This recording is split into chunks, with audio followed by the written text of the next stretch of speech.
It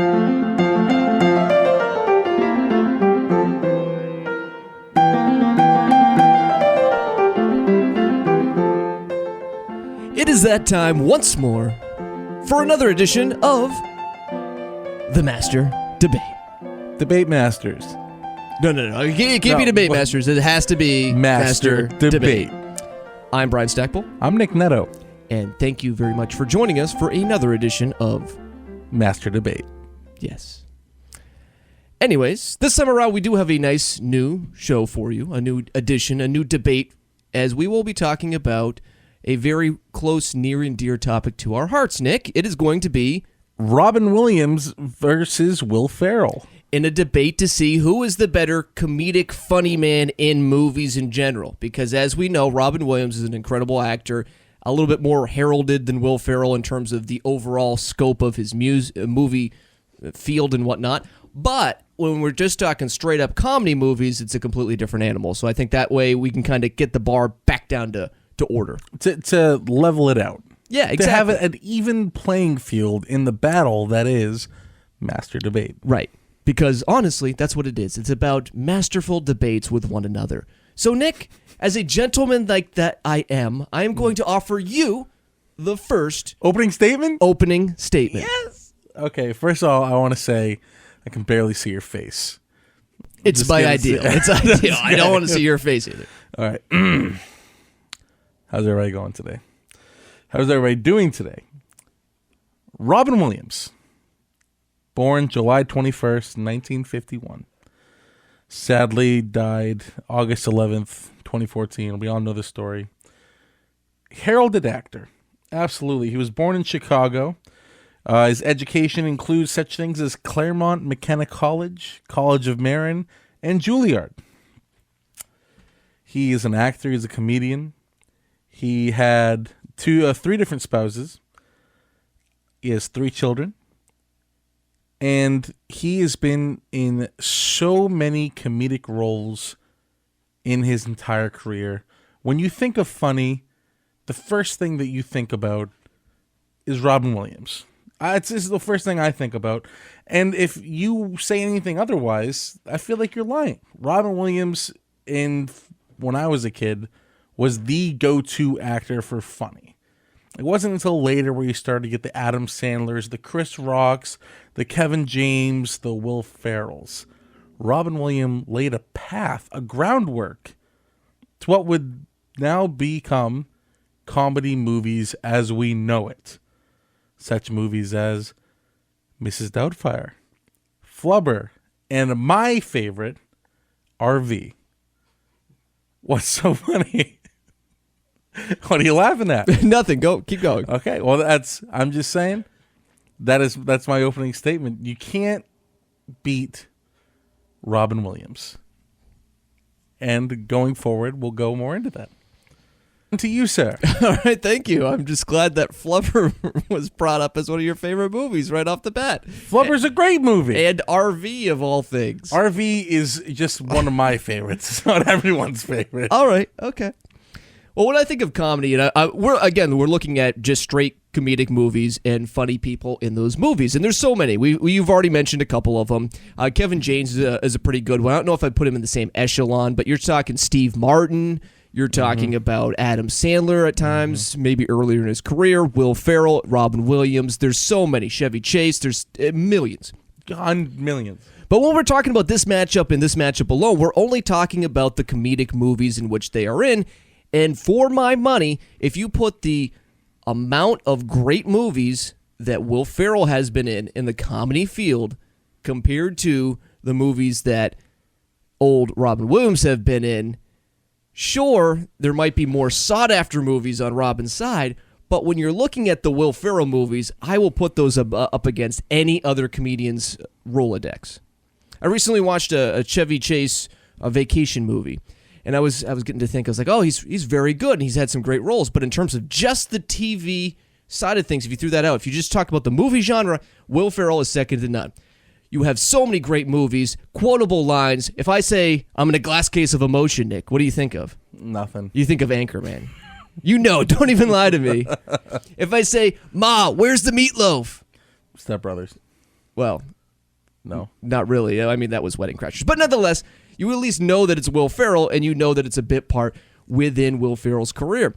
And that's my biggest point here today, is that the movies today, and maybe it's a little bit of a general disconnect, and this might come down to age demographics and everything else, but when I think about the best movies that I've loved and adore in the movie field, in the comedy side of things, it's always going to be a Will Ferrell movie or some semblance with Will Ferrell making a sort of cameo in it. He's always there at the forefront, though his movies may have waned a little bit over the time.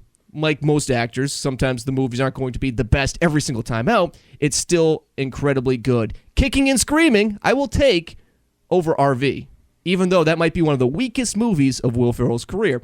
That's going to be just the opening statement because I don't want to ruin too much of what I have left for you, Nick. So you can rebut anything you'd like to, though I didn't really give you much to rebut that time around. Unless you want to. Wedding Crashers. Yes. Was that Will Ferrell or was that... But that's the greatness of Will Ferrell, I will say, is that he can make these cameos, and it's so memorable that when I say, Ma, where's the meatloaf, you instantly think of Will Ferrell in that movie. Okay. Robin Williams. Everybody knows him as the funny guy, and I'm going to just start out with Aladdin. A lot of people, when they think Aladdin, think kind of like Robin Williams disliked it, because the way Disney and Robin Williams had a little bit of falling out with Aladdin. But when I think about a Disney movie that I liked more when I was a kid, I can't say there was much more because Robin Williams made that movie perfect. Genie is the perfect character for that actor, for Robin Williams. And if you say there's any other actor that would have been better, I would say blasphemy. Now, Disney does do a really good job with hiring comedic actors, such as Danny DeVito as the guy Phil from Hercules and stuff like that. But there's no better typecasting, I feel like, that Disney has ever had than Robin Williams as Genie. Brian is writing something down currently. But I'm going the old-fashioned paper notes today so I can be even more efficient. Very good. Very good. Throwing me off a little bit, but that's okay. That's not good in a debate, my man. You got to be a little bit more prepared on your feet than someone writing down notes on a piece of paper. Yeah. Okay. Robin Williams, more often than not, has been in movies that weren't made to be comedic movies, but were made to have him as the role.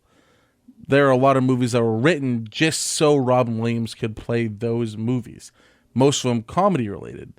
And I feel like that waned off and really the only person doing it now is Adam Sandler, but that kind of waned off once Robin Williams kind of slowed down and eventually sadly died. But what Robin Williams has over Will Ferrell is almost everything. I want you to name five Will Ferrell movies that would go against Robin Williams movies fairly. And when you think about that, when you think about what movies mean the most to people, especially comedy movies, when I think about comedy first, I think Robin Williams way before Will Ferrell. Way before Will Ferrell.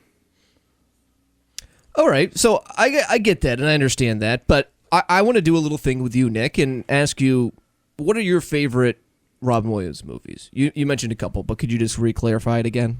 Flubber, okay. On its premise, very much a comedic one. I'm not going to debate that. Mrs. Doubtfire. Again, very comedic as well. Flubber. You mentioned Flubber twice now. RV. RV, okay. Aladdin. I don't think Aladdin is good. That's a nice one. He's more of a bit player, but he's still a major guy. So I'll give you Toys. Toys. It's a Robin Williams movie. Okay, I've never heard of that one. That just shows you if you're going that deep. All right. Okay. Anyway, where are you going with this? What I'm going to bring up is like the Mrs. Doubtfire is one thing, but like the Patch Adams, the Good Morning Vietnam, the Good Will Hunting, which a lot of people will consider their favorite Robin Williams movies, are comedic in some nature, but the biggest issue is that they also have these underlying bigger issues. Good Morning Vietnam, it has the backdrop of Vietnam War.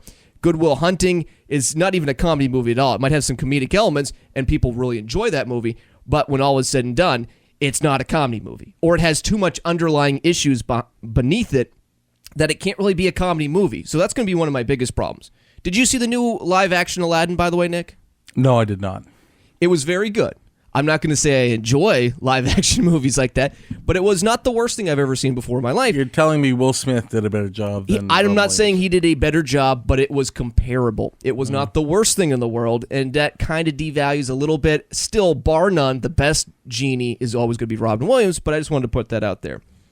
When we talk about comedic roles, too, Will Ferrell has a role for every season, Nick. He first started with SNL, and you know some of the great skits, the more cowbell skit, the Butabi Brothers at Night at the Roxbury. Oh, by the way, he also was a Spartan cheerleader. You see that? I got another one of these. And the more cowbell. Here's Gene Frankel when he was doing all that. I have some visual aids here if you're just listening to the audio side. He was able to build his career and revive, basically, Saturday Night Live when it was dead on arrival. There was a point there where SNL was almost about to go completely out. But Will Ferrell and company came in, and without Will Ferrell bridging the gap, it never would have happened. But the thing about the movie for all seasons with Will Ferrell, what do you watch for Christmas movies, Nick? Rudolph the Red-Nosed Reindeer. Yeah. Santa Comes to Town. Die Hard. And you're probably watching Elf, my man, right? I hate Buddy Elf. the Elf. How do you hate Elf? I absolutely It's hate like a Elf. classic Christmas movie, which is so hard to do in this climate. It's so hard to become a new Christmas must-watch every single year around the month of December, but Will Ferrell and company was able to do so, and people absolutely love Elf, especially of our generation. You know people love Elf more than anything in our generation.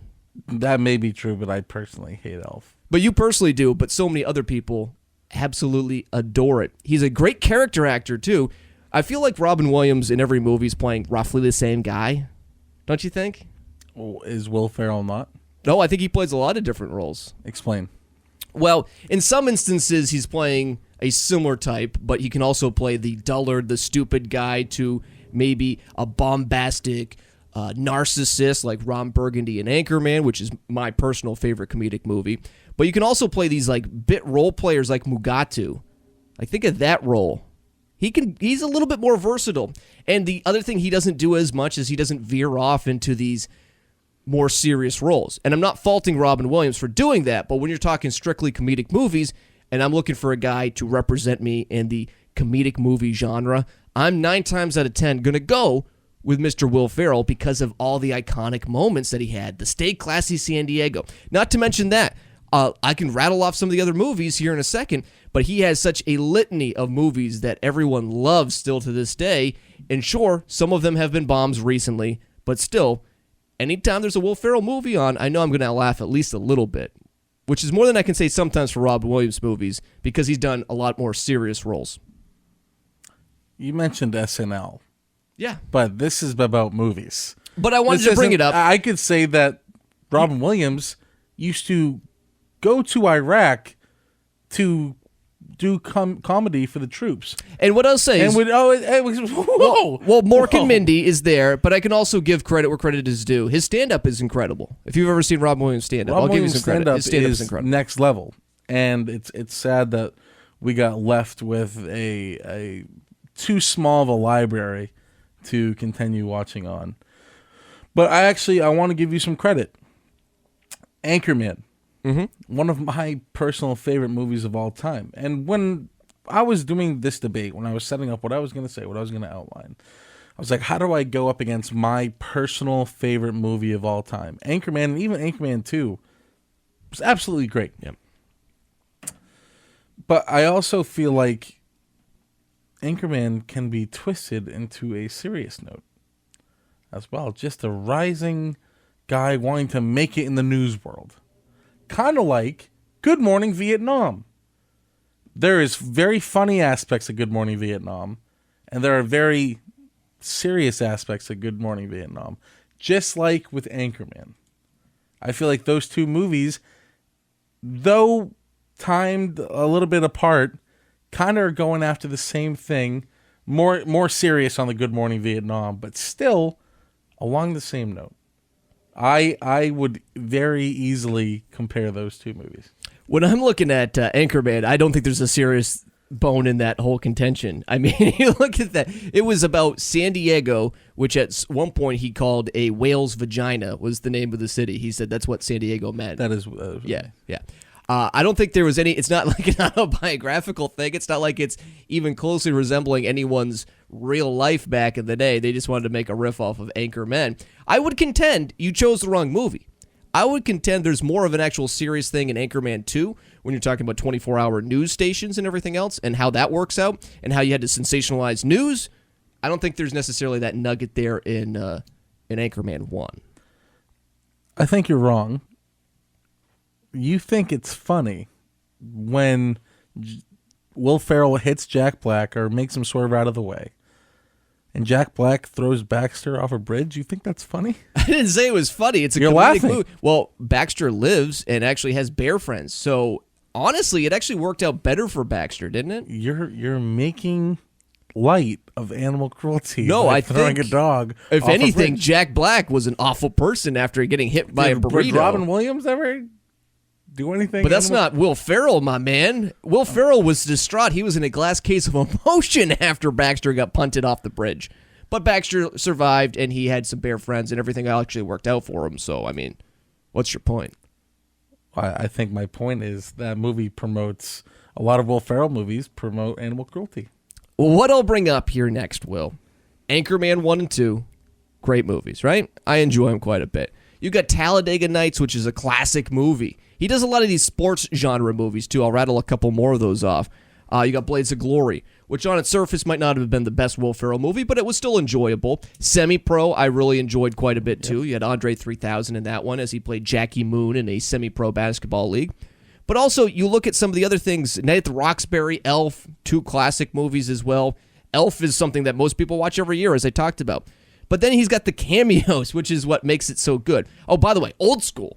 That alone is one of the best movies that he's been part of, and that's one of his first movies. People love Old School. Great movie. You're not saying anything like you don't believe it's a good movie. I don't think it's a good movie. You don't like Old School? Ugh. My God, my man. But let's talk about the cameos.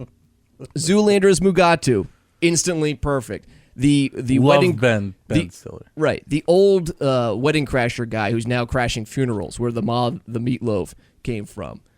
That was an iconic little cameo in that. Eastbound and Down, which I don't think you've seen before, but he plays this car dealer named Ashley Schaefer, which is hilarious. If you've never heard or seen that before, go YouTube it. It's worth your time. And beyond that, Jay and Silent Bob, when he plays the police, I think it's the state trooper. Yes. And also, people forget he was also way back in the day in Austin Powers as well, as one of the henchmen. Or one of his people. He had like the eye patch. Oh, you're right. Stuff. Yeah. So, you just remember all these little roles, and he makes every movie he's in a little bit better because of it. So I think when I'm looking at it from just the pure perspective, I'm not going to debate whether or not Will Ferrell is the better actor. But honestly, in the comedy genre, I think I'm going to give it to Will Ferrell on that side of things. Are you ready for closing? I think so. Are you ready? I'm ready. I'll even allow you to go first. So nice of you, Nick. Well, I sort of went into it a little bit there, but I'm going to conclude here with just mentioning the iconic movies. And again, when we talk about the pretense of what this debate is, we're talking about who is the better comedic actor in strictly comedies. And I think that's where Robin Williams is devalued a little bit, because a lot of his comedic movies, unfortunately, are also with a serious tone. And when I'm watching a comedy, there's sometimes I like to enjoy a movie with a little bit more meaning, but I have to be in the right mood. When you're talking comedy, you're normally talking about a movie which is just strictly something to laugh at and to feel better at the end of the day. And that's what I feel like more Will Ferrell movies are than not. There might be an underlying message, but it's not going to be a tearjerker. You're not going to be crying by the end of the movie or anything of that nature. And that's what Will Ferrell does. He's a great character actor. He's been able to bring out some iconic movies. He's one of the biggest comedic stars in all of Hollywood, even today. And his career's been lasting, almost 2 decades now of top-notch. Very good career. Top-notch movie appearances ever since then. And again, I'm not going to devalue Robin Williams because if on paper, if you're looking at the best actors of all time, I would almost put Robin Williams up in that regard because some of his roles, like Good Will Hunting, are that elite level, next step level. But when you're talking straight comedies, I'm going to go for the guy who people still quote today over and over again compared to a guy like Robin Williams where people will know the movies, they'll know the roles, but you're not getting these one-liners over and over again, like you will with Will Ferrell. Every single day, I encounter one, at least mention of a Will Ferrell movie in just basic day going through Twitter, social media, and whatnot. Hence why I'm going to say, even though Robin Williams is phenomenal, I'm going to give Will Ferrell the edge as the better straight comedy funny man in movies because his legacy is more so the comedic vein than with the underlying issues. I want to say that I have great respect for Will Ferrell, and it's going to be great to see what he does as he's older. What is that movie with him and Mark Wahlberg? Oh, the other guys? No, also a good movie. I was about to say. The daddies, like they're like one's a dad, one's a stepdad. There's been 2 movies. Yeah. The last one had John Cena in it. Right. Daddy's Home or something like that? Yeah, he's like getting old and older and stuff like that, and he's still able to be funny, which is great. But I'm not going to devalue Will Ferrell. I've lived with Will Ferrell just like when I was a kid. I lived with Robin Williams. I may not like Elf, but I still watch it. One of my favorite movies of all time, like I said, is Anchorman. So I always have to go back to Will Ferrell at some point. But he's starting to get a little bit along the lines of Adam Sandler with me, where I know it's a Will Ferrell movie. I know the jokes that are coming. I know all that. It's a shame that Robin Williams died, because maybe if he was around a little bit longer, we would have gotten some of those one-liners that Will Ferrell has. But that's just not how it played out, and it's sad. Robin Williams is one of the greatest actors. You're absolutely right. I completely agree. But I would even give Will Ferrell some credit in saying Will Ferrell is definitely up there too. The 2 of these guys are not something to scoff at. They're very good actors. Robin Williams, Moscow on the Hudson, like I said, Good Morning Vietnam, Aladdin, all these movies, The Birdcage, Mrs. Doubtfire, these are cult classics, and they're going to stay in our hearts because they're all we have of Robin Williams left. We're not getting anything new. It's sad, but that's just the facts. So when I think of comedy and comedic legends, I'm going to stick with Robin Williams. Will Ferrell will always be good, but I think Robin Williams just right now is a tier above him. That's pretty good, Nick. Thank I'll you. give you credit. That was a very good debate. And again, there are no winners and losers in a master debate like this. No, that was too good. No. Robin Williams, Will Ferrell, you can let us know in the comments. You can vote as well. This is a tough one because I like both of them, really. What are you laughing at over there? You It's died? just like the end of it was way too serious. It was too serious, but it's tough. These can't all be great. These can't all be We amazing. went from throwing dogs off bridges to like this. to like, Oh my god. poor Robin Williams. The Night at the Museum. How did you forget that one? Oh, damn it. Yeah, I got some more too. Jumanji, man. I mentioned Jumanji. Did you mention? I don't remember I hearing mentioned it. Jumanji. All right, well, make your voice heard. Let us know, and the next debate will be a little bit more lively because we won't have so much respect for both these guys. Maybe, who knows? But Cutthroat. until next week, this is the Master Debate. Bye.